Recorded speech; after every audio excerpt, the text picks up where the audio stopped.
मौर्य साम्राज्य से आगे हमें चीज़ें देखनी है यहाँ से, है ना। अभी तक अगर आपने वीडियो को लाइक नहीं किया है तो पहले वीडियो को लाइक कर दो और एक बार अपने दोस्तों में शेयर कर दो। फिर हम एक एक करके सभी क्वेश्चनों को लगाते हैं। ये क्लास थोड़ी लंबी होने वाली है तो पेशेंस बनाए रखना है, क्योंकि देखो समय कम है और बहुत सारी चीज़ें कंप्लीट करनी है। इसके साथ ही आपको यह भी पता चलेगा कि क्वेश्चन कहाँ से और किस प्रकार के आते हैं, तो उस लेवल का भी जो है आपको पता चलता जा रहा है। और साथ ही क्वेश्चन की एक्सप्लेनेशन भी हम पढ़ते हैं, तो उसमें 3 से 4 क्वेश्चन वहाँ पे आपके जो हैं तैयार होते हैं हर क्वेश्चन के साथ। हम मौर्य साम्राज्य का पहला क्वेश्चन डिस्कस करते हैं। तो निम्नलिखित में से कौन चंद्रगुप्त मौर्य की मृत्यु के बाद मौर्य साम्राज्य के सिंहासन पर बैठा? तो ये पूछा जा रहा है कि जब चंद्रगुप्त मौर्य की मृत्यु हो गई तो उसके बाद सिंहासन पर कौन बैठा था, है ना। तो इसका सही आंसर हो जाएगा बिंदुसार। क्या हो जाएगा? बिंदुसार।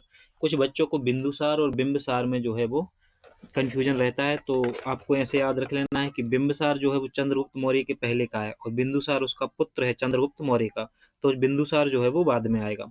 तो चंद्रगुप्त मौर्य के बाद जो उसका बड़ा पुत्र था बिंदुसार, उसको गद्दी मिली और सिंहासन पर वो बैठा। बिंदुसार का उपनाम था अमित्रघात। क्या था? अमित्रघात, शत्रुओं का भक्षक का जिसे कहा जाता है। यह क्वेश्चन जो है एसएससी एमटीएस में पूछा जा चुका है। अगले क्वेश्चन पर आते हैं।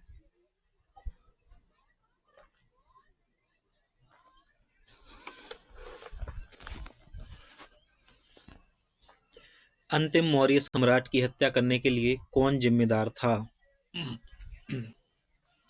अंतिम मौर्य सम्राट की हत्या करने के लिए कौन जिम्मेदार था? तो अंतिम मौर्य सम्राट आपको पता है बृहद्रथ है। कौन है? बृहद्रथ। उसकी हत्या किसने की थी ये बताना है। तो इसका सही आंसर है पुष्यमित्र शुंग ने। पुष्यमित्र शुंग ने अंतिम मौर्य सम्राट बृहद्रथ की हत्या की और उसके बाद पुष्यमित्र शुंग ने शुंग वंश जो है उसकी स्थापना की।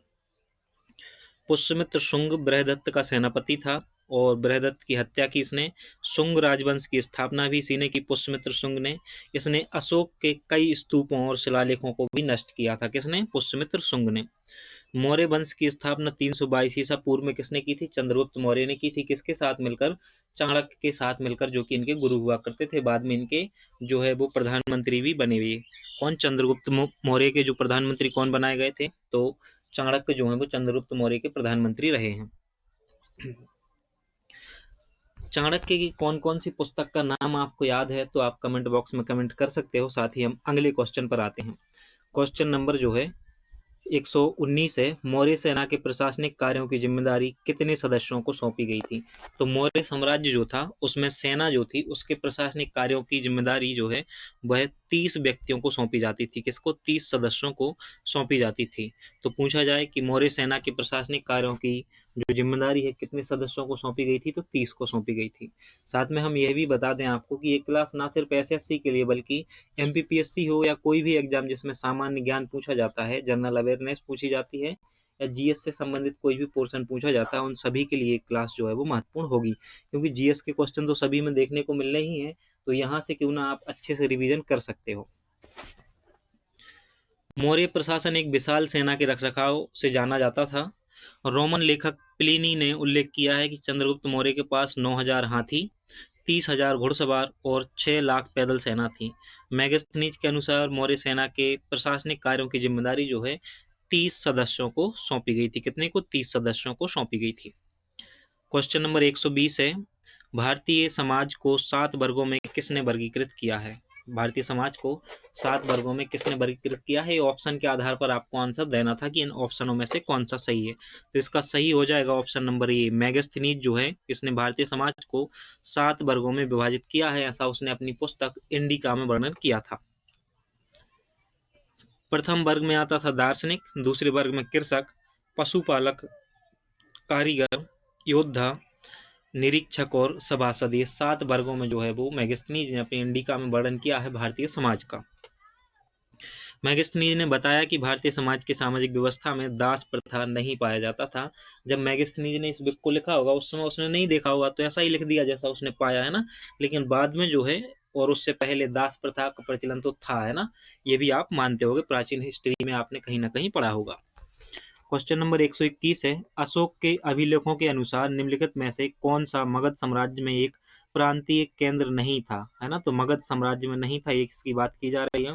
तो आपको ये बताना है। तो इसका आंसर होगा तक्षशिला। क्या होगा? तक्षशिला जो है इसका आंसर हो जाएगा।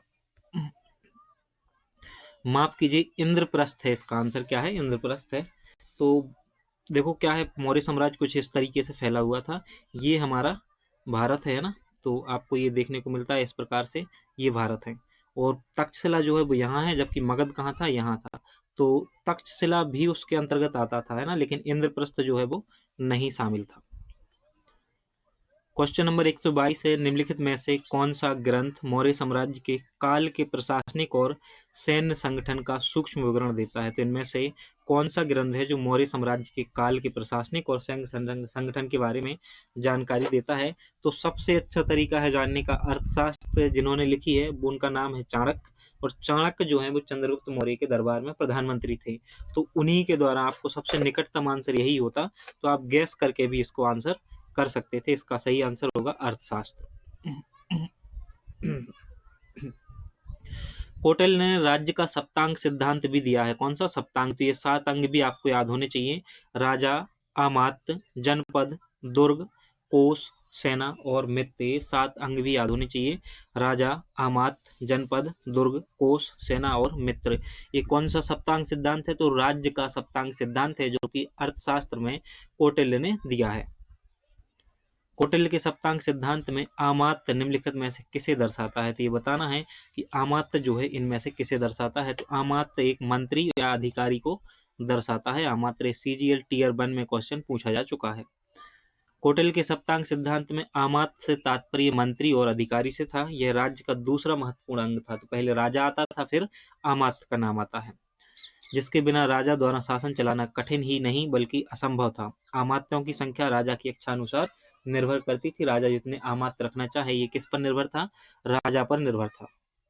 क्वेश्चन नंबर 124 है, निम्नलिखित में से किस मौर्य शासक ने कलिंग पर विजय प्राप्त की थी? तो इनमें से कौन सा मौर्य शासक है जिसने कलिंग पर विजय प्राप्त की थी? तो इसका सही आंसर है अशोक। अशोक ने कलिंग पर विजय प्राप्त की थी। ये सभी जानते हो, अशोक का कलिंग युद्ध है ना। मौर्य शासक अशोक ने राज्याभिषेक के 8वें वर्ष में अशोक ने कलिंग पर विजय प्राप्त की। कलिंग युद्ध तथा उसके परिणामों के विषय में अशोक के 13वें शिलालेख से विस्तृत जानकारी मिलती है। तो यह भी पूछा जा सकता है कि अशोक की कलिंग विजय का संबंध किस शिलालेख से है? तो 13वें शिलालेख से है। विजयोपरांत कलिंग में 2 अधीनस्थ प्रशासनिक केंद्र स्थापित किए गए। एक तो उत्तरी केंद्र राजधानी तोसली बनाई गई और एक दक्षिणी केंद्र राजधानी जौगढ़ को बनाया गया था। क्वेश्चन नंबर 125 है, सम्राट अशोक ने अपने राज्याभिषेक के कितने वर्ष बाद कलिंग पर विजय प्राप्त की थी? तो अभी देखा हमने कि सम्राट अशोक ने अपने राज्याभिषेक के 8 वर्ष पश्चात जो है वो कलिंग पर विजय प्राप्त की थी। नरसंहार हुआ था भयंकर वाला कलिंग युद्ध में। क्वेश्चन नंबर 126 आप लगाएंगे, है ना। ये जो है CGL Tier 1 में पूछा गया है। निम्नलिखित में से किस मौर्य शासक ने कलिंग की लड़ाई के बाद युद्ध करना छोड़ दिया था? तो मौर्य शासक की बात हो रही है, तो आपको यह भी याद है कि 13वें शिलालेख में कलिंग युद्ध का वर्णन मिलता है। किसका है शिलालेख? अशोक का है। तो इसका सही आंसर होगा अशोक। किसका क्या हो जाएगा? सही आंसर हो जाएगा अशोक। अशोक ने ही जो है युद्ध करना छोड़ दिया था कलिंग युद्ध के पश्चात।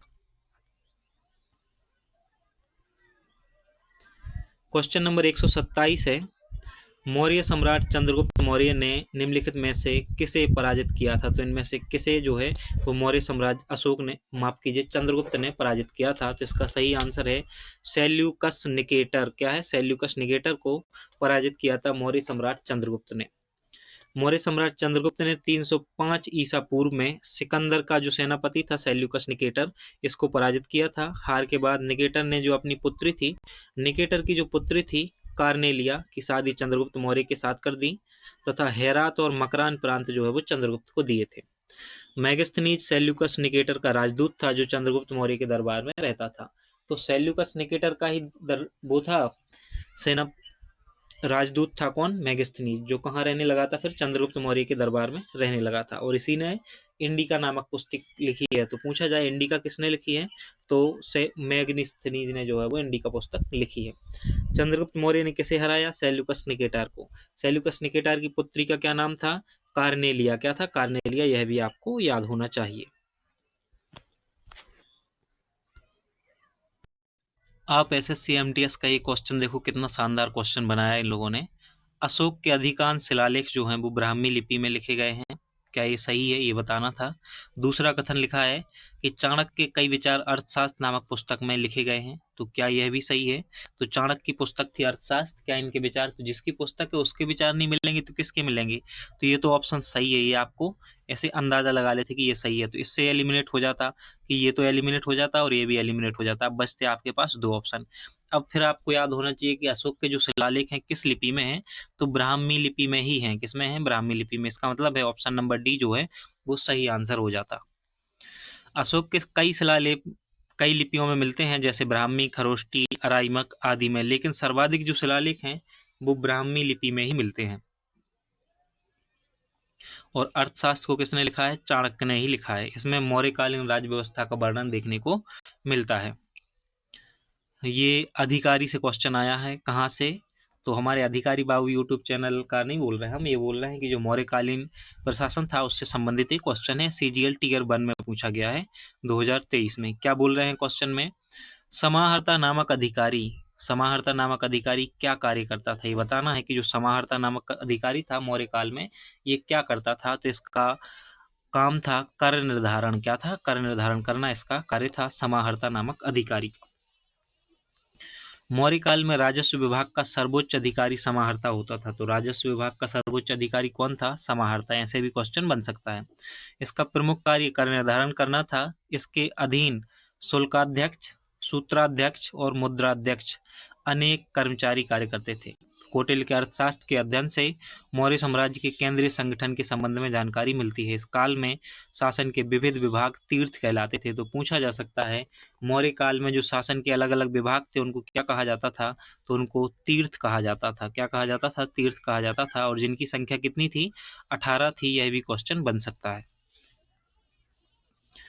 क्वेश्चन नंबर 131 है, मौर्य साम्राज्य का संस्थापक निम्नलिखित में से कौन था? तो आप जानते हो कि चंद्रगुप्त मौर्य ने नंद वंश को समाप्त करके मौर्य वंश की स्थापना की, तो कौन होगा आंसर? चंद्रगुप्त मौर्य जो है इसका सही आंसर हो जाएगा। कब की थी स्थापना? 322 ईसा पूर्व में मौर्य वंश की नींव रखी थी, है ना, और विशाल साम्राज्य की स्थापना की। चंद्रगुप्त का साम्राज्य उत्तर में कश्मीर से लेकर दक्षिण में कर्नाटक तक तथा पूर्व में बंगाल से लेकर उत्तर पश्चिम में फारस में यानी कि वर्तमान ईरान तक फैला हुआ था। तो सोचो कितना बड़ा साम्राज्य रहा होगा। चंद्रगुप्त के शासन में चाणक्य को प्रधानमंत्री का पद प्राप्त था। चाणक्य ने अर्थशास्त्र नामक ग्रंथ लिखा है जिसमें इसके प्रशासनिक नियमों का जो है वो उल्लेख मिलता है। इसे हम कई बार देख चुके हैं। निम्नलिखित में से किसने 1837 में पहली बार ब्राह्मी लिपि को समझा था? तो इनमें से कौन है जिसने पहली बार ब्राह्मी लिपि को समझा था? तो इसका सही आंसर है जेम्स प्रिंसेप। कौन, क्या है सही आंसर? जेम्स प्रिंसेप जो है वो इसका सही आंसर हो जाएगा। ब्राह्मी लिपि एक प्राचीन लिपि है जिसमें कई एशियाई लिपियों का विकास हुआ। प्राचीन लिपि के उत्कृष्ट उदाहरण में सम्राट अशोक द्वारा ईसा पूर्व 3री शताब्दी में बनवाए गए शिलालेखों के रूप में अनेक स्थानों पर मिलते हैं। अशोक प्रथम शासक थे जिसने अभिलेखों के माध्यम से प्रजा को संबोधित किया। ये पहला महत्वपूर्ण पॉइंट याद रखना है। और 1837 में जेम्स प्रिंसेप ने जो है अशोक के शिलालेखों को ब्राह्मी लिपि में पढ़ने में जो है वो सफलता प्राप्त की थी। अशोक की पहचान प्रियदर्शी के रूप में भी की गई है। तो ये किस शिलालेख में मिला है प्रियदर्शी नाम, ये आपको बताना है। क्वेश्चन नंबर 133 है, निम्नलिखित में से कौन सी लिपि सभी आधुनिक भारतीय लिपियों की जननी मानी जाती है? तो इनमें से कौन सी लिपि है जो सभी आधुनिक, माफ कीजिएगा, सभी आधुनिक भारतीय लिपियों की जननी मानी जाती है? तो इसका सही आंसर है ब्राह्मी लिपि। कौन सी लिपि? ब्राह्मी लिपि जो है इसका सही आंसर हो जाएगा। ये SSC MTS में पूछा जा चुका है। क्वेश्चन नंबर 134 है, मौर्य राजवंश का अंतिम शासक कौन था? तो अभी देखा था हमने कि मौर्य राजवंश का अंतिम शासक बृहद्रथ था जिसकी हत्या पुष्यमित्र शुंग ने की थी और शुंग राजवंश की स्थापना की थी। किसने? पुष्यमित्र शुंग ने। और बृहद्रथ जो है वो मौर्य वंश का अंतिम शासक था।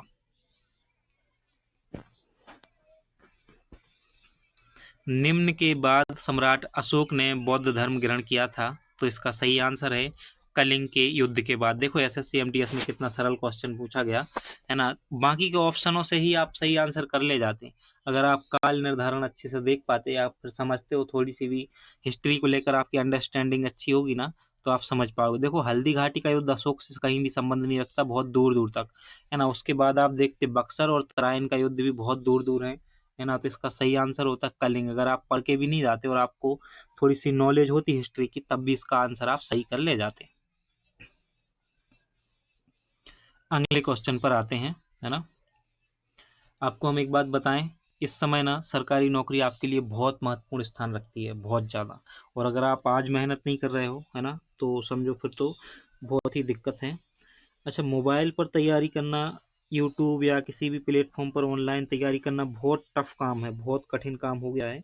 क्योंकि मोबाइल पर जो फीचर्स हैं ना, और भी जो सोशल मीडिया प्लेटफॉर्म है, वो आपका ध्यान भटकाते हैं, वो आपका ध्यान खींचते हैं। और जो लोग इन फीचर्स को बना रहे हैं ना, वो इतने इंटेलिजेंट है कि वो जानते हैं कि कैसे आपका ध्यान जो है वो बांटना है, खींचना है।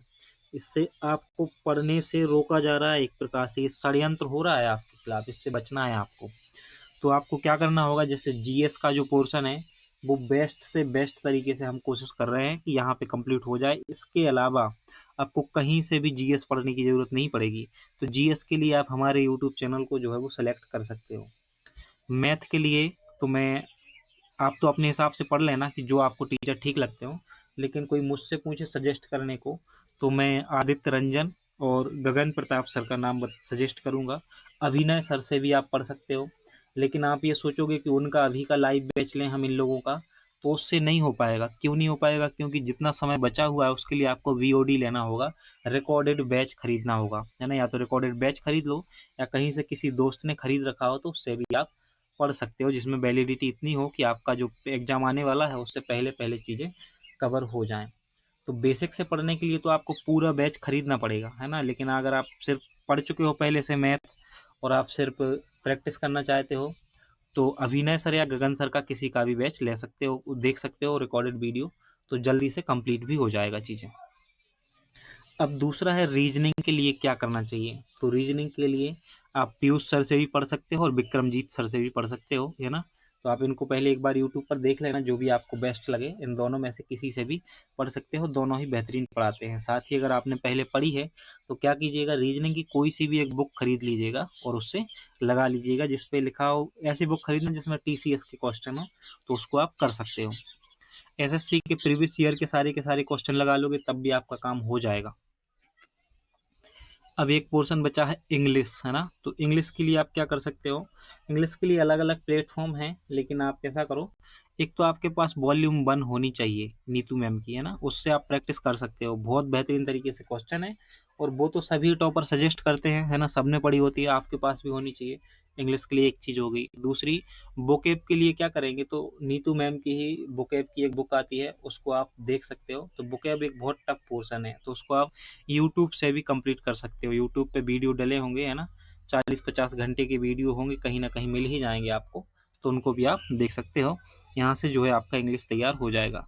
करंट अफेयर्स के लिए, करंट अफेयर्स हम खुद पढ़ाएंगे आपको, इसी चैनल पर पढ़ाएंगे, है ना। एग्जाम से पहले पहले पूरे ईयरली करंट अफेयर्स का वीडियो आएगा, तो उसके लिए भी निश्चिंत रहना है। अब हम आते हैं अपने क्वेश्चन पर। निम्नलिखित में से कौन सा शासक मौर्य राजवंश से संबंधित नहीं है। तो इनमें से कौन सा शासक है जो मौर्य राजवंश से संबंध नहीं रखता है। तो देखो, आपको हम बता चुके हैं कि बिंदुसार और बिंबिसार दो अलग अलग शासक हैं, और इन दोनों में से ही कोई एक आंसर होने वाला है। आप जानते हो कि बिंदुसार जो है, बिंदुसार ये सम्राट चंद्रगुप्त मौर्य का पुत्र रहा है, तो मौर्य वंश से संबंधित होगा। लेकिन जो बिंबिसार है, ये हर्यक वंश से संबंध रखता है। किससे? हर्यक वंश से संबंध रखता है बिंबिसार। इसका, इस क्वेश्चन का आंसर जो है वो बिंबिसार होगा, option number D. Bimbisara Maurya वंश से संबंधित नहीं है, बल्कि हर्यक वंश से संबंधित है, और मगध पर साम्राज्य समय के साथ 3 राजवंशों के शासन को समाहित करता है। सबसे पहले हर्यक वंश आया, फिर शिशुनाग वंश आया, और फिर नंद वंश आया। इसके बाद आता है मौर्य वंश, है ना, तो फिर मौर्य वंश आता है। क्वेश्चन नंबर 137 है, राजा अशोक की उस पुत्री का नाम क्या था जिसे उसने एक बौद्ध मिशनरी के कर्तव्यों को निभाने की जिम्मेदारी दी थी। तो राजा अशोक की पुत्री की बात हो रही है, और उस पुत्री की बात हो रही है जो है बुद्ध के प्रचार के लिए, बौद्ध धर्म के प्रचार के लिए जो है वो भेजा गया था जिसे। तो आप जानते हो कि संघमित्रा को जो है वो भेजा गया था, कहाँ पर? श्रीलंका भेजा गया था। अशोक के एक पुत्र का नाम था महेंद्र और पुत्री का नाम था संघमित्रा। इनको श्रीलंका जो है वो श्रीलंका भेजा गया था बौद्ध धर्म के प्रचार के लिए। निम्नलिखित में से किस राजा ने प्राचीन भारत में मौर्य साम्राज्य की स्थापना की थी? तो ये पूछा जा रहा है कि इनमें से कौन सा वह शासक है जिसने मौर्य साम्राज्य की स्थापना की। ये कई बार देख चुके हैं हम क्वेश्चन, और ये भी देख चुके हैं कि अलग अलग एग्जामों में भी पूछा जा चुका है। तो सिर्फ एसएससी के ही अलग अलग एग्जामों में ही नहीं, बल्कि अलग अलग बहुत सारे एग्जामों में ये क्वेश्चन पूछा जा चुका है। चंद्रगुप्त मौर्य जो है इसका सही आंसर है। निम्नलिखित में से किस शासक ने अपनी प्रजा और अधिकारियों के लिए पत्थर की सतहों पर अपने संदेश लिखा है? अर्थात ये है कि शिलालेख की बात हो रही है, तो किसने बनाया लिखवाए थे शिलालेख? अशोक ने लिखवाए हैं। किसने? अशोक ने। अलग अलग लिपियों में मिले हैं, लेकिन सर्वाधिक लिपि में कौन से मिले हैं? तो ब्राह्मी लिपि में सर्वाधिक मिले हैं। क्वेश्चन नंबर 140 है, अंतिम मौर्य सम्राट की हत्या निम्न में से किसके द्वारा की गई थी? अंतिम मौर्य सम्राट जो है वो बृहदत्त था, और बृहदत्त की हत्या पुष्यमित्र शुंग ने की थी। यह क्वेश्चन भी हम पहले 2 से 3 बार देख चुके हैं। सम्राट अशोक के बारे में निम्नलिखित में से जो है कौन सा कथन असत्य है, मतलब गलत कथन बताना है कि इनमें से कौन सा कथन गलत है। एसएससी जीडी में क्वेश्चन पूछा जा चुका है 2021 में। तो पहला कथन जो है वो हम पढ़ रहे हैं। अशोक का संबंध मौर्य वंश से था। बिल्कुल सही कथन है ये, अशोक का संबंध मौर्य वंश से ही था। अशोक विश्व के इतिहास में एकमात्र ऐसे राजा हैं जिन्होंने युद्ध जीतने के बाद विजय का त्याग कर दिया। तो यह भी कथन सही है। अशोक ने जिस साम्राज्य पर शासन किया उसकी स्थापना उसके दादा ने की थी। यह कथन भी सही है ना, यह कथन भी सही है। ऑप्शन नंबर डी की बात करते हैं। चाणक्य नामक एक बुद्धिमान व्यक्ति जिसे कौटिल्य भी कहा जाता है ने अशोक का विरोध किया था। तो ऐसा बिल्कुल भी नहीं है, अर्थात ऑप्शन नंबर डी इस क्वेश्चन का आंसर हो जाएगा। तो यही कथन गलत है, अर्थात ये हमें गलत कथन ही बताना था। तो ये सही आंसर होगा। देखो, घनानंद को पराजित करने के लिए चाणक्य ने चंद्रगुप्त मौर्य की सहायता की थी। इसके पश्चात चाणक्य चंद्रगुप्त मौर्य का प्रधानमंत्री बना और चाणक्य ने अर्थशास्त्र नामक पुस्तक लिखी। तो 3 चीजें याद रखनी है। चंद्रगुप्त मौर्य की मदद की थी, प्रधानमंत्री भी रहे चंद्रगुप्त मौर्य के दरबार में, अर्थशास्त्र नामक पुस्तक लिखी। यहाँ तक चीजें ठीक है। जिसका संबंध पुस्तक का किससे है? राजनीति से संबंध है, और नाम क्या है? अर्थशास्त्र है। मौर्यकालीन अर्थव्यवस्था के बारे में जानकारी मिलती है इनकी पुस्तक से। अशोक का संबंध मौर्य वंश से है। अशोक का संबंध मौर्य वंश से है, लेकिन जो चाणक्य है ना, वो अशोक के समकालीन नहीं थे। अर्थात कहने का मतलब ये है कि अशोक के समय पर ये नहीं थे। तो विरोध कैसे करते जब अशोक के समय पर ही नहीं थे? क्वेश्चन नंबर 142 पर आते हैं। यहाँ पर सही कालानुक्रम दर्शाना है कि कौन सा जो है सही कालानुक्रम है। तो देखेंगे आप ध्यान से, है ना, और समझेंगे।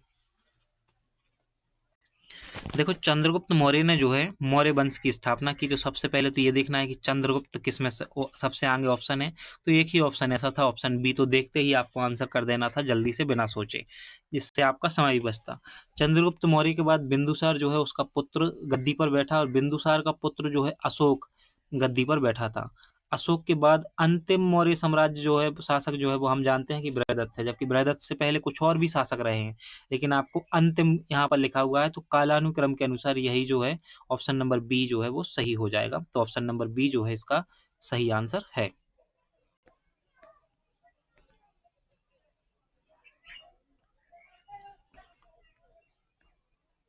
क्वेश्चन नंबर 143 है, अशोक के कंधार अभिलेखों की खोज किस वर्ष में की गई थी? तो अशोक का जो कंधार अभिलेख है उसकी खोज कब की गई थी? तो उसकी खोज की गई थी आज़ादी के बाद 1958 में उसकी खोज की गई थी। एसएससी जीडी का ये प्रश्न है, और एसएससी सीजीएल और एमडीएस में भी पूछा जा सकता है।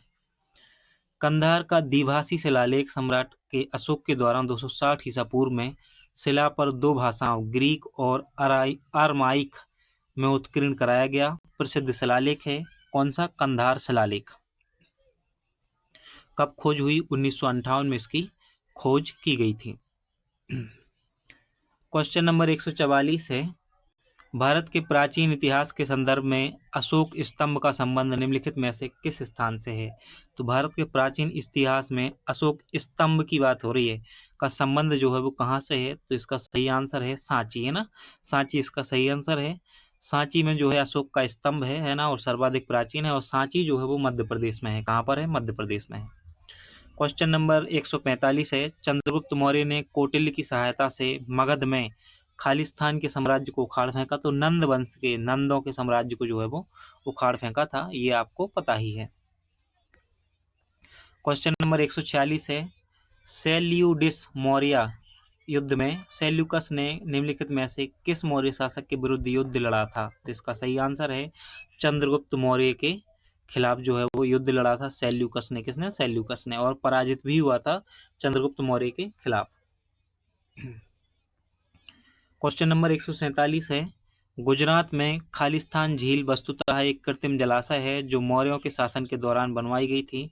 तो वह कौन सी झील है? तो वह सुदर्शन झील है। क्या है? सुदर्शन झील जो है वह गुजरात में मौर्य शासन के दौरान बनाई गई थी, सुदर्शन झील। गुजरात में सुदर्शन झील गुजरात के गिरनार क्षेत्र में स्थित है। मौर्य वंश के संस्थापक चंद्रगुप्त मौर्य के आदेश पर इसका गिरनार में नियुक्त राज्यपाल पुष्यगुप्त वैश्य के द्वारा इसका निर्माण कराया गया था। सम्राट अशोक के महामात्र तुषास्प ने इस झील का पुनर्निर्माण भी कराया था। यह भी आपको याद रखना है। साथ ही जूनागढ़ के जो शासक थे, शक शासक रुद्रदामन ने भी जो है इसका पुनर्निर्माण कराया है। तो निर्माण का आदेश दिया था चंद्रगुप्त मौर्य ने, उसने जिसे नियुक्त किया था उसने इसका निर्माण कराया। सम्राट अशोक ने भी पुनर्निर्माण कराया है इस झील का, है ना, सुदर्शन झील का। और शक शासक रुद्रदामन ने भी जो है इसका पुनर्निर्माण कराया है। क्वेश्चन नंबर 148 है, अशोक के आरंभिक भारत का सर्वप्रसिद्ध शासक माना जाता है जिन्होंने खालिस्तान वर्तमान के तटीय उड़ीसा पर विजय प्राप्त की थी। तो इसका सही आंसर है कलिंग। कहाँ है कलिंग? कहाँ पर है? उड़ीसा के तट पर है। तो इसकी विजय प्राप्त किसने की थी? अशोक ने इसे विजय प्राप्त की थी। अशोक ने अपने शासन के 8वें वर्ष में कलिंग पर आक्रमण किया और विजय भी प्राप्त की, है ना। और इसमें रक्तपात देखकर जो है वो हृदय विदारीण हो गए थे अशोक, और उन्होंने अपनी जो विजय की नीति है वो यहाँ से बदल ली थी, यह भी आप जानते हो। निम्नलिखित में से किसे देव नाम प्रिय के नाम से जाना जाता है? तो इसका सही आंसर हो जाएगा अशोक। इसे हम अभी देख चुके हैं पहले ही, है ना। अशोक प्राचीन भारत में मौर्य राजवंश का तीसरा राजा था। कौन सा तीसरा राजा था? इसे देवनाम प्रिय और प्रियदर्शी के नाम से जाना जाता था। हिंदू कुश की श्रेणियों से लेकर दक्षिण में गोदावरी नदी के दक्षिण तथा मैसूर कर्नाटक तक जो है वो शासन था इनका। पूर्व में बंगाल और पश्चिम में अफगानिस्तान तक जो है वो अशोक का शासन फैला हुआ था। यहाँ से हमें देखने हैं क्वेश्चन मौर्योत्तर साम्राज्य के। कौन किसके? मौर्योत्तर साम्राज्य के। तो मौर्य शासन तो कंप्लीट हो गया, अब हमें मौर्योत्तर साम्राज्य के जो है वो क्वेश्चन यहाँ से लगाने हैं। इस समय ना नौकरी सबसे ज़्यादा महत्वपूर्ण है, और आपको एसएससी सीजीएल और एमटीएस का फॉर्म डाला है अगर आपने, तो आपके लिए, साथ ही एसएससी के जितने भी एग्जाम होते हैं आपको फॉर्म डालने चाहिए, पहली बात, है ना। अगर आप एमपीपीएससी की तैयारी भी कर रहे हो या किसी और की एग्जाम की तैयारी कर रहे हो, क्या होता है, जो बच्चे सीजीएल की तैयारी कर रहे हैं ना, उनके लिए एक बहुत बेहतरीन पोस्ट आती है ना, वैकेंसी आती है जिसे हम ईपीएफओ कहते हैं। उसमें कमिश्नर लेवल की पोस्ट होती है ना, डीआईजी लेवल की पोस्टें तक होती हैं। तो उसमें फ़ायदा होता है। क्यों? क्योंकि जो एमपीपीएससी की तैयारी कर रहे हैं या किसी भी ऐसे सिविल सर्विस की तैयारी कर रहे हैं तो वो मैथ को कम वेटेज देते हैं, जबकि जो ईपीएफओ का एग्ज़ाम है ना, उसमें मैथ को बहुत ज़्यादा वेटेज दिया गया है, मैथ और इंग्लिश को। अगर आप इसको अच्छे से तैयार कर लेते हो तो निश्चित रूप से जो है वो आपको उस एग्ज़ाम में सफलता मिल सकती है। साथ ही सीजीएल भी एक एसएससी के द्वारा कंडक्ट कराया जाने वाला बहुत बड़ा एग्ज़ाम है, बहुत बड़ा, बहुत बेहतरीन पोस्टें इसमें होती हैं। और जो एमटीएस है, एमटीएस में भी अच्छी पोस्ट होती है, अच्छी सैलरी होती है अच्छी खासी, है ना। आपको किसी दिन हम स्लिप दिखाएंगे तो आप पाएंगे कि कम से कम जो नेट पे है आपको महीने का, अगर आप दिल्ली मुंबई ऐसे शहर में करते हो तो शुरुआती महीने में, पहले महीने में आपकी सैलरी जो होती है वो 34,000 के आसपास होती है। फिर ये बढ़ती जाती है लगातार, है ना, जैसे जैसे वेतनमान लगते जाते हैं ये बढ़ती जाती है। तो शुरुआत में बता रहे, जिस दिन आप ज्वाइन करते हो उस दिन से 34,000 रुपये पर मंथ के आसपास होती है। तो नौकरी बहुत महत्वपूर्ण है, एक ऐसी सिक्योर सैलरी आपके पास होनी चाहिए, ये बहुत ज़रूरी होता है। इसीलिए आपको, चाहे आपने एमटीएस का ही क्यों फॉर्म ना डाला हो, उसके लिए भी आपको जी जान से मेहनत करनी होगी। अब हम आते हैं क्वेश्चन पे। निंगथौजा राजवंश द्वारा भारत के किस राज्य पर शासन किया गया है? निंगथौजा राजवंश की बात की जा रही है कि निंगथौजा राजवंश द्वारा भारत के किस राज्य पर शासन किया गया है? तो इसका जो सही आंसर है option number A, option number A, Manipur राजवंश पर मणिपुर राज्य पर निंगथौजा राजवंश द्वारा जो है शासन किया गया है। निंगथौजा वंश के द्वारा मणिपुर पर शासन किया गया। यह मणिपुर के पूर्ववर्ती राज्य के सबसे लंबे समय तक शासन करने वाले राजवंशों में से एक था। इसकी स्थापना जो है राजा नौंगडा लरेन पखगावा ने की थी। शुंग वंश का संस्थापक कौन है? तो अभी देखा था हमने थोड़ी देर पहले कि शुंग वंश का संस्थापक जो है पुष्यमित्र शुंग है, तो इसको हम विस्तार से पढ़ने की अभी जरूरत है नहीं। शुंग पुष्यमित्र शुंग के जो उत्तराधिकारी हैं उनको आप देख लो। तो पुष्यमित्र शुंग के बाद जो है वो अग्निमित्र आया, अग्निमित्र के बाद वसुज्येष्ठ, फिर वसुमित्र आया, भद्रक आया, भागवत आया और फिर देवभूति आया। देवभूति जो है वो शुंग वंश का अंतिम शासक था। इसकी हत्या वसुदेव ने की 75 ईसा पूर्व में और कण्व वंश की स्थापना कर दी थी। तो शुंग वंश के बाद कौन सा वंश आया? कण्व वंश आया था। किसकी हत्या करके? तो देवभूति जो कि अंतिम शासक था शुंग वंश का, उसकी हत्या करके। 154वां प्रश्न है, किस राजा ने उड़ीसा में उदयगिरी की पहाड़ियों में, तो एक उदयगिरी की पहाड़ियां मध्य प्रदेश में भी हैं और एक उड़ीसा में भी हैं। किस राजा ने उड़ीसा में उदयगिरी की पहाड़ियों में हाथी गुम्फा शिलालेख का उत्कीर्ण करवाया है? यहाँ हाथी गुम्फा अभिलेख, तो आप जानते हो हाथी गुम्फा शिलालेख का संबंध किससे है? खारवेल से है। किस शासक से? खारवेल शासक से है। कलिंगी राजा खारवेल ने उड़ीसा में उदयगिरी की पहाड़ियों में हाथी गुम्फा शिलालेख का उत्कीर्ण करवाया था। इसी अभिलेख में सर्वप्रथम भारतवर्ष का जिक्र मिलता है। तो पूछा जाए सर्वप्रथम भारतवर्ष का जिक्र जो है किस अभिलेख में मिलता है, तो आप सही आंसर करेंगे उड़ीसा का जो हाथी गुम्फा अभिलेख है, या फिर जिसे खारवेल के अभिलेख के नाम से भी जाना जाता है, वहां पर आपको मिलेगा। अब हम कुछ प्रमुख अभिलेख देख लेते हैं जिनका संबंध शासकों से है। तो पहला है हमारा जूनागढ़ का गिरनार अभिलेख। इसका संबंध रुद्रदामन से है। किससे है? रुद्रदामन से है। प्रयाग स्तंभ अभिलेख जो है इसका संबंध जो है वो समुद्रगुप्त से है। प्रयाग स्तंभ अभिलेख। ग्वालियर अभिलेख जो है इसका संबंध प्रतिहार नरेश राजा भोज से है। किससे है? प्रतिहार नरेश राजा भोज से ग्वालियर अभिलेख का संबंध है। क्वेश्चन नंबर 155 है, निम्नलिखित में से कौन कुषाण वंश का शासक नहीं था? इनमें से कौन है जो कुषाण वंश का शासक नहीं था? ये पूछा जा रहा है कि इनमें से कौन कुषाण वंश का शासक नहीं था। तो इसका सही आंसर हो जाएगा नहपान। नहपान जो है कुषाण वंश का शासक नहीं था, बल्कि नहपान जो है पश्चिमी क्षत्रपों का एक महत्वपूर्ण शासक था। कौन सा? क्षत्रपों में से शासक था नहपान। कुषाण वंश के शासकों में कौन कौन आता है? तो अभी हमने उसके उत्तराधिकारियों में देखा माफ कीजिए, अभी हमने कुषाण वंश के जो शासकों में देखना है, हमें वसुदेव का नाम आता है, वशिष्ठ का आता है और हुविष्क का आता है। ये कुषाण वंश के शासक हैं। साथ ही कनिष्क सबसे महत्वपूर्ण कुषाण शासक रहा है, जिसके समय में चतुर्थ बौद्ध संगीति हुई थी। कहाँ पर? कश्मीर के कुंडलवन में। विक्रम संवत का आरंभ कब हुआ? तो एक है शक संबंध और एक है विक्रम संवत। हमें यहाँ पर विक्रम संवत की बात करनी है।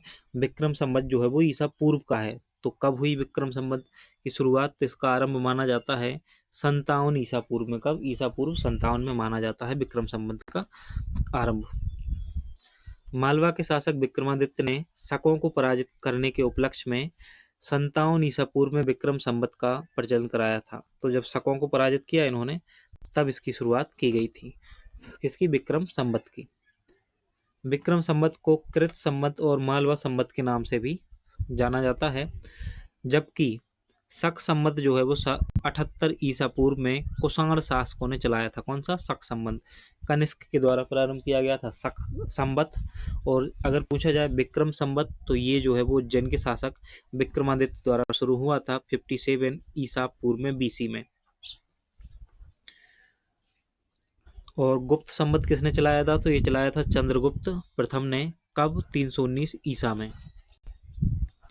क्वेश्चन नंबर 157 है, निम्नलिखित शासकों में से किसके लिए एका ब्राह्मण प्रयुक्त हुआ है? तो इनमें से कौन सा शासक है जिसके लिए शब्द एका ब्राह्मण प्रयुक्त किया गया है?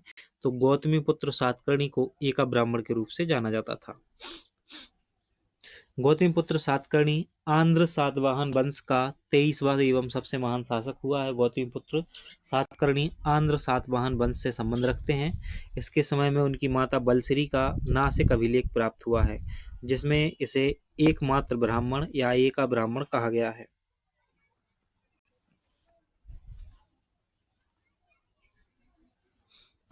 इसने वेंकट स्वामी की उपाधि धारण की थी। तो पूछा जाए कि वेंकट स्वामी की उपाधि किसने धारण की थी, तो गौतमीपुत्र सातकर्णी आप सही आंसर करेंगे। उपाधि धारण के साथ ही वेंकट नामक नगर की भी स्थापना की थी गौतमीपुत्र सातकर्णी ने। आंध्र सातवाहन वंश की स्थापना सिमुक ने की थी। अगर पूछा जाए आंध्र सातवाहन वंश की स्थापना किसने की, तो सिमुक था आंध्र सातवाहन वंश का संस्थापक। ऐसे भी क्वेश्चन बनता है कि सातवाहन वंश की स्थापना किसने की थी, तो सिमुक ने की थी। गौतमीपुत्र सातकर्णी शक महाक्षत्रप नहपान का समकालीन था। तो गौतमीपुत्र सातकर्णी जो है वो शक शासक महाक्षत्रप जो था नहपान, उसका समकालीन हुआ करता था। नासिक जिले के जोगलथंबी नामक गांव से सन 1906 ईसा में 13,250 सिक्कों का एक ढेर प्राप्त हुआ है। ये सब सिक्के एक शक शासक छत्रक नहपान के हैं। किसके हैं? नहपान के हैं। तो नासिक जिले के जोगलथंबी से ये मिला है। क्वेश्चन नंबर 158 है। देखो कैसा क्वेश्चन एसएससी स्टेनोग्राफर में पूछा गया कि किस राज्य में, इनमें से किस राज्य में गोट्टीप्रोलु नामक पुरातात्विक स्थल स्थित है ना। गोट्टीप्रोलु नामक पुरातात्विक स्थल है जो एक प्राचीन काल के समुद्री व्यापार केंद्र का प्रमाण प्रदान करता है ना। तो इसका सही आंसर है आंध्र प्रदेश। कहाँ पर है? गोट्टीप्रोलु आंध्र प्रदेश में है। अब यहाँ से हमें विदेशी आक्रमण संबंधी जो क्वेश्चन है वो लगाने हैं, तो हम उनको भी देख लेते हैं।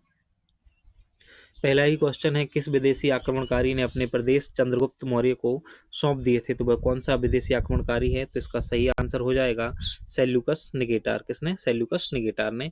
ये एसएससी एमटीएस में पूछा जा चुका है, साथ ही एसएससी जेईई इलेक्ट्रॉनिकल में पूछा जा चुका है।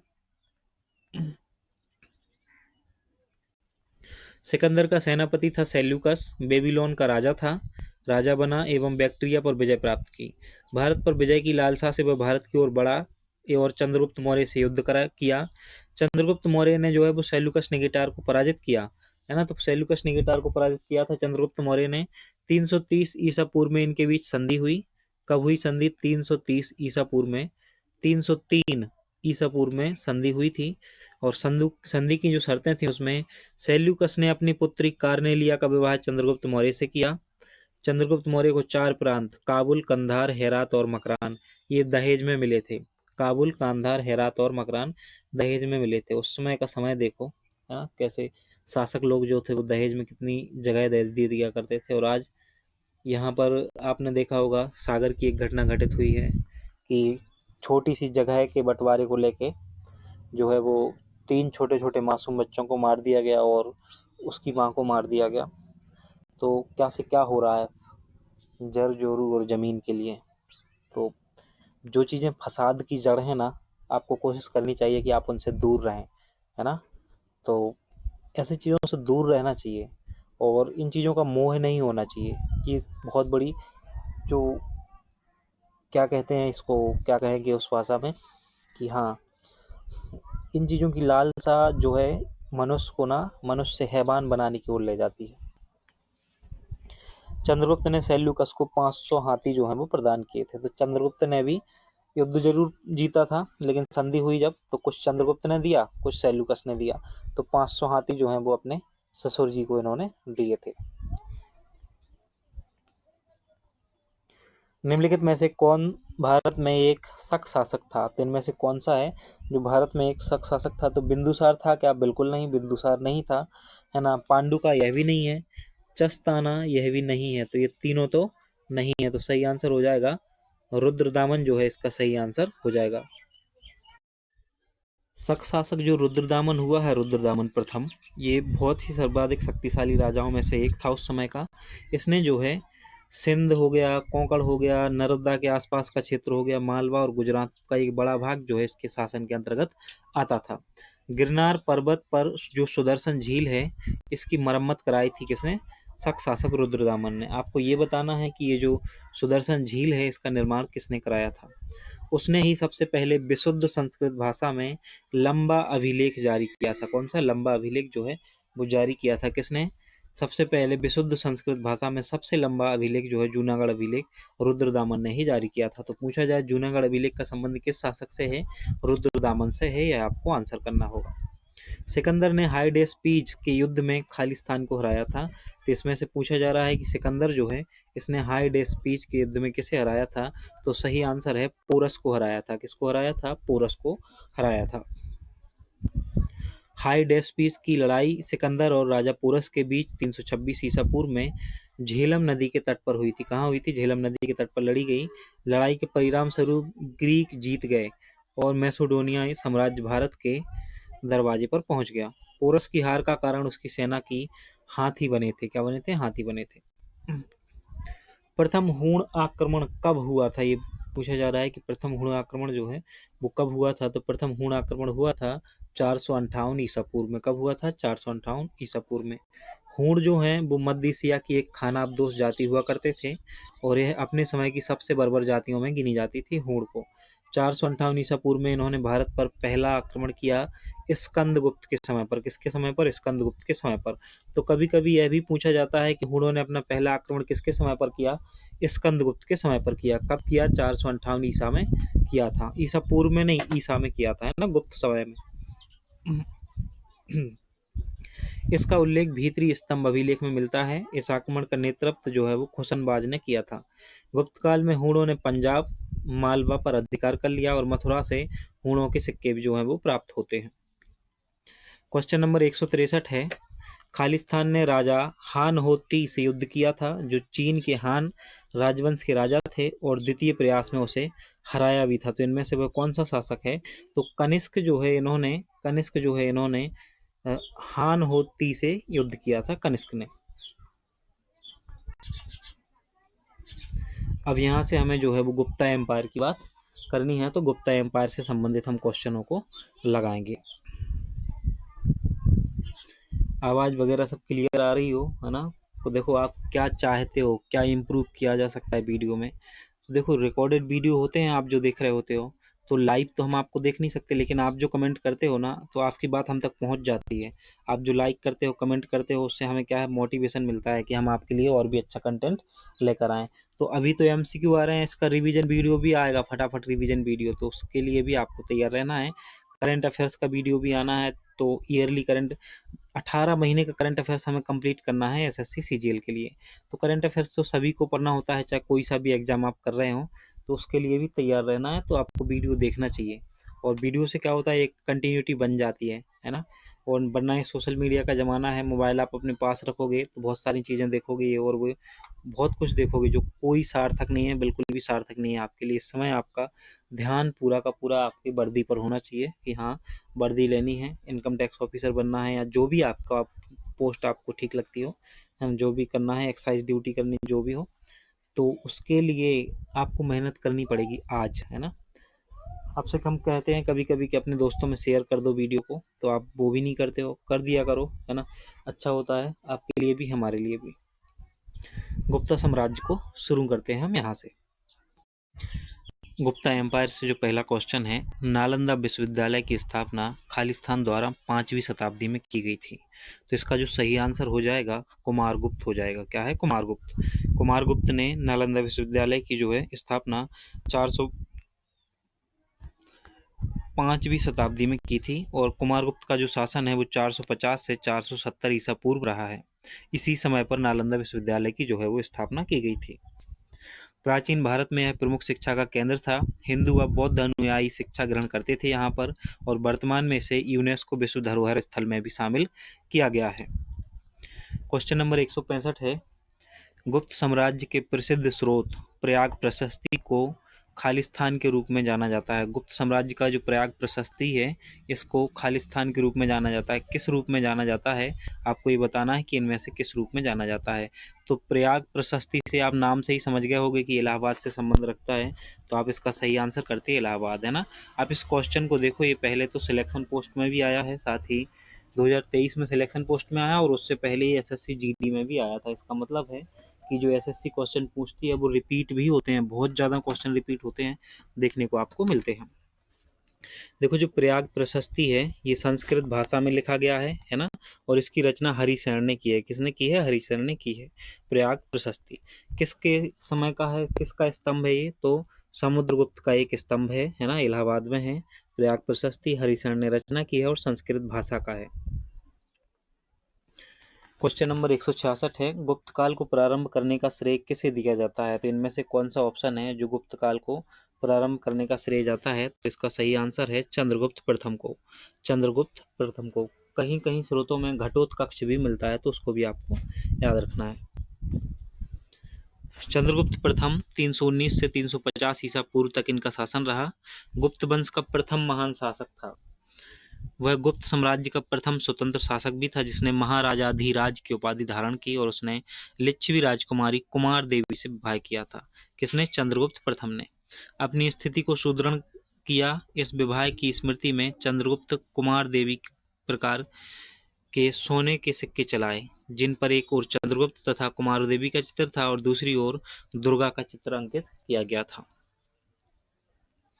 चंद्रगुप्त प्रथम ने ही जो है गुप्त संवत की स्थापना की थी। किसने? चंद्रगुप्त प्रथम ने। बकाटक साम्राज्य की महारानी प्रभावती गुप्त कुबेर नागा और खालिस्तान की बेटी थी। तो प्रभावती गुप्त थी जो बकाटक वंश से संबंध रखती थी। यह जो है वो चंद्रगुप्त द्वितीय, कुबेर नागा और चंद्रगुप्त द्वितीय की जो है वो बेटी हुआ करती थी। प्रभावती गुप्त बकाटक साम्राज्य की महारानी रही हैं। तो देखो चंद्रगुप्त द्वितीय की जो पुत्री थी प्रभावती गुप्त, कौन? प्रभावती गुप्त चंद्रगुप्त द्वितीय की पुत्री थी। ये किस साम्राज्य की महारानी रही हैं? तो बकाटक साम्राज्य की महारानी रही हैं। बकाटक वंश की स्थापना बिंद शक्ति ने की थी। एक चीज याद रखनी है कि बकाटक वंश की स्थापना किसने की है? बिंद शक्ति ने की है। कब? 255 ईसा पूर्व में। ईसा में की है, ईसा पूर्व में नहीं है ना। इस वंश का जो सबसे प्रसिद्ध शासक था बकाटक वंश का प्रवरसेन रहा है। कौन रहा है? प्रवरसेन रहा है बकाटक वंश का सबसे प्रसिद्ध शासक। अपने शासनकाल में उसने सम्राट की उपाधि धारण की तथा 4 अश्वमेध यज्ञों का आयोजन किया है। तो बकाटक वंश का जो प्रवरसेन है उसने 4 अश्वमेध यज्ञ भी किए हैं। बकाटक राजा रुद्रसेन द्वितीय जो था उसका विवाह गुप्त वंश के शासक समुद्रगुप्त की पौत्री और चंद्रगुप्त द्वितीय की पुत्री प्रभावती गुप्त से हुआ था। तो प्रभावती गुप्त का विवाह किससे हुआ था? रुद्रसेन द्वितीय से, जो कि बकाटक वंश से संबंध रखता है। प्राचीन भारत का एक महत्वपूर्ण बंदरगाह शहर था। तो इनमें से कौन सा है जो प्राचीन भारत का एक महत्वपूर्ण बंदरगाह रहा है? तो इसका सही आंसर हो जाएगा option number C. CGL tier 1 में यानी कि प्री में पूछा गया क्वेश्चन है। ताम्रलिप्त जो है प्राचीन भारत का एक महत्वपूर्ण बंदरगाह शहर है, पश्चिम बंगाल के मिदनापुर जिले में स्थित है। और इसके बारे में थोड़ा सा यह भी याद रखना है कि गुप्त काल में जावा, सुमात्रा, दक्षिण पूर्वी देशों तथा सिंहल के लिए व्यापारिक जहाज यहाँ से आते थे, जावा और सुमात्रा से। एक प्रसिद्ध शिक्षा केंद्र भी था यहीं पर ताम्रलिप्त में, है ना। और फाहियान, हुएनसांग, इत्सिंग आदि ने यहाँ रहकर अध्ययन किया था। गुप्त शासकों के अधीन प्रशासन के संदर्भ में भुक्ति शब्द का अर्थ क्या होता है? तो इनमें से ये पूछा जा रहा है कि गुप्त शासन के प्रशासन में भुक्ति किसे कहा जाता था? तो भुक्ति एक प्रांत को कहा जाता था। किसे कहा जाता था? एक प्रांत को जो है वो भुक्ति के रूप में जाना जाता था। गुप्त काल में प्रशासनिक व्यवस्था के अंतर्गत साम्राज्यों को विभाजन भुक्तियों में हुआ, जिसे प्रांत कहा जाता है। प्रांत को ही भुक्ति कहा जाता था। भुक्ति में उपरिक या उपरिक महाराज नामक अधिकारी की नियुक्ति की जाती थी तथा भुक्तियों यानी कि प्रांतों का विभाजन अनेक जिलों में किया जाता था, जिन्हें विषय कहा जाता था। तो पूछा जाए कि विषय किसे कहा जाता है, तो उस समय जिलों को विषय कहा जाता था। विषय का जो सर्वोच्च अधिकारी विषयपति या कुमारामात होता था। तो विषयपति कहाँ का अधिकारी होता था? विषय का, जिसे जिला कहा जाता था। और प्रांतों का कौन होता था अधिकारी? तो उपरिक होता था। कौन? उपरिक जो है वो प्रांतों में अधिकारी होता था। विषयपति को सलाह एवं सहायता देने के लिए एक परिषद होती थी जिसके प्रमुख को नगरपति कहा जाता था। ज्ञातव्य है कि गुप्त काल में सीमांत प्रदेशों के प्रशासक को गोप्ता कहा जाता था। जो सीमांत प्रदेश थे उनके प्रशासक को गोप्ता कहा जाता था। किसको? गुप्त काल में सीमांत प्रदेशों के प्रशासक को। इस प्रकार से गुप्त काल में विकेंद्रीकृत प्रशासनिक व्यवस्था थी। तो यह भी पूछा जा सकता है कि गुप्त काल में किस प्रकार की व्यवस्था थी, विकेंद्रीकृत। आपने पॉलिटी में अच्छे से पढ़ा होगा कभी ना कभी कि विकेंद्रीकृत प्रशासनिक व्यवस्था क्या होती है, तो यहाँ डिस्कस करने की जरूरत नहीं है। जब हम पॉलिटी पढ़ेंगे तो वहां पर जरूर डिस्कस करेंगे।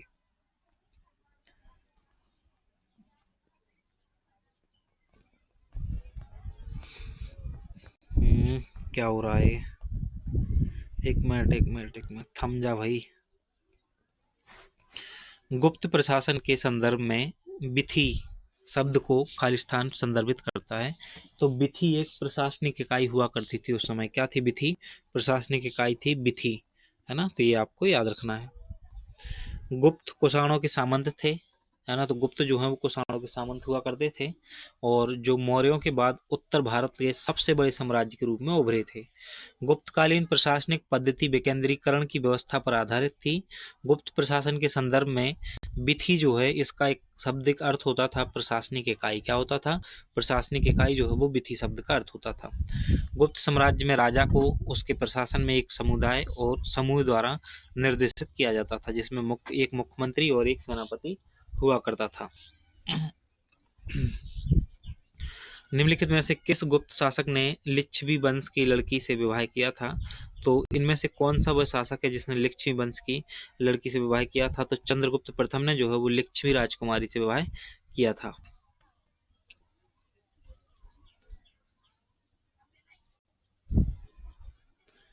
लिच्छवी राजकुमारी कुमार देवी के साथ जो है वो चंद्रगुप्त प्रथम का जो है विवाह हुआ था। 319 से ईस्वी से 550 ईसा के बीच किस राजवंश ने भारत पर शासन किया है? तो 319 से 550 की बात हो रही है। इसका सही आंसर है गुप्ता डायनेस्टी ने, है ना। गुप्ता राजवंश ने जो है वो शासन किया है इस समय के बीच। ये एमटीएस में पूछा गया है क्वेश्चन। शुंग वंश के पतन के बाद सनातन संस्कृति की एकता को फिर से एकजुट करने का श्रेय गुप्त वंश के राजाओं को जाता है। गुप्त वंश की वास्तविक स्थापना 319 ईसा के लगभग चंद्रगुप्त प्रथम ने की थी और 550 ईसा तक यह वंश शासन करता रहा।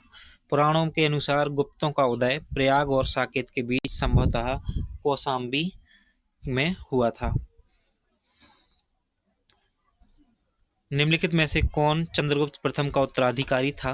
तो ये पूछा जा रहा है कि इनमें से कौन है जो चंद्रगुप्त प्रथम का उत्तराधिकारी था? तो इसका सही आंसर है समुद्रगुप्त जो है वो चंद्रगुप्त प्रथम का उत्तराधिकारी हुआ है। समुद्रगुप्त वंश के चौथे राजा थे और उनका साम्राज्य की राजधानी पाटलिपुत्र थी। समुद्रगुप्त एक कुशल योद्धा थे।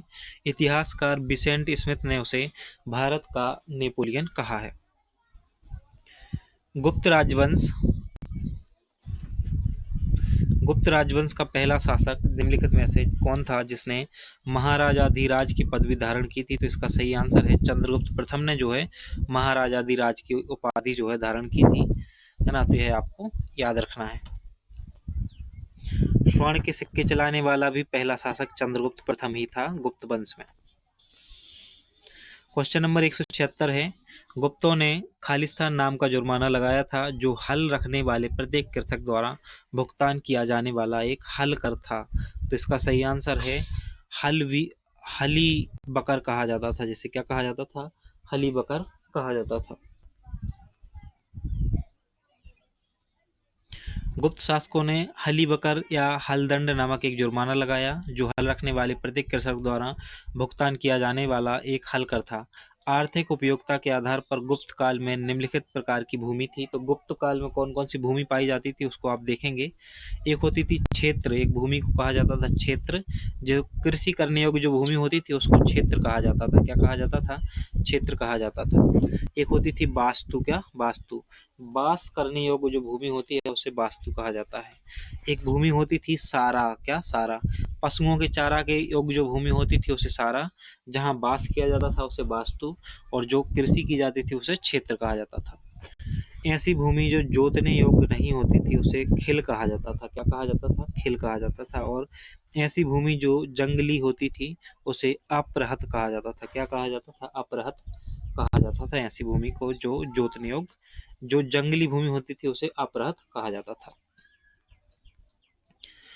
क्वेश्चन नंबर 177 है, चीनी यात्री सुंग यून भारत कब आया था? तो इनमें से ये पूछा जा रहा है कि वो कौन सा सन है जब चीनी यात्री सुंग यून जो है वो भारत आया था। तो सही आंसर होगा ऑप्शन नंबर बी, 518 में चीनी यात्री सुंग यून भारत आया। उसने अपने 3 वर्षों की यात्रा में बौद्ध ग्रंथों की प्राप्तियां प्राप्त की, है ना। और याद है कि फाहियान, हेनसांग, इत्सिंग भी चीनी यात्री ही थे। फाहियान जो है वो चीनी यात्री फाहियान चंद्रगुप्त द्वितीय के विक्रमादित्य के दरबार में आया था। कब? 375 से 415 ईसा पूर्व के समय में। हेनसांग जो है वो हर्षवर्धन के शासनकाल में आया। तो यह भी आपको याद रखना है। देखो अब कुछ और चीजें यहाँ से याद रखोगे, जैसे फाहियान के बारे में। भारत आने वाला प्रथम चीनी यात्री था कौन? फाहियान, जो चंद्रगुप्त विक्रमादित्य के दरबार में आया था। और भारत की यात्रा की इसने 15 वर्षों तक बौद्ध ग्रंथों का अध्ययन किया था फाहियान ने। तो पूछा जाए किसके दरबार में आया था? चंद्रगुप्त विक्रमादित्य द्वितीय के दरबार में आया था। प्रथम चीनी यात्री है जो यात्रा पर आया था भारत की। सुंगयोन 518 ईस्वी में आया था भारत में। कब? 518 ईस्वी में सुंगयोन। बंगाल व बिहार के तत्कालीन राजनीतिक, आर्थिक और धार्मिक स्थितियों का वर्णन इसने सुंगयोन ने जो है वो किया है। इत सिंह जो है यह चीनी बौद्ध यात्री था। नालंदा विश्वविद्यालय में इसने अध्ययन किया है। इत सिंह ने, किसने? इत सिंह ने। कब आया था? 671 से 693 ईस्वी के समय पर।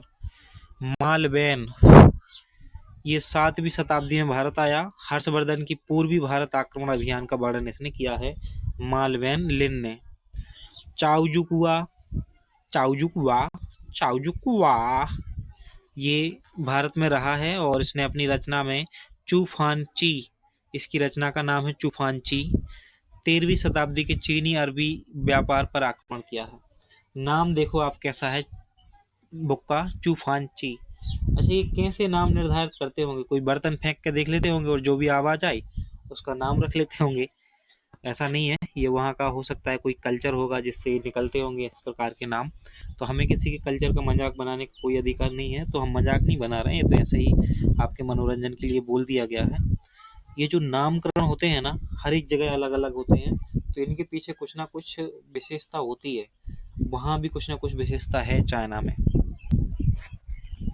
6ठी शताब्दी के शुरुआत में भारत की यात्रा पर आने वाले चीनी तीर्थयात्री थे।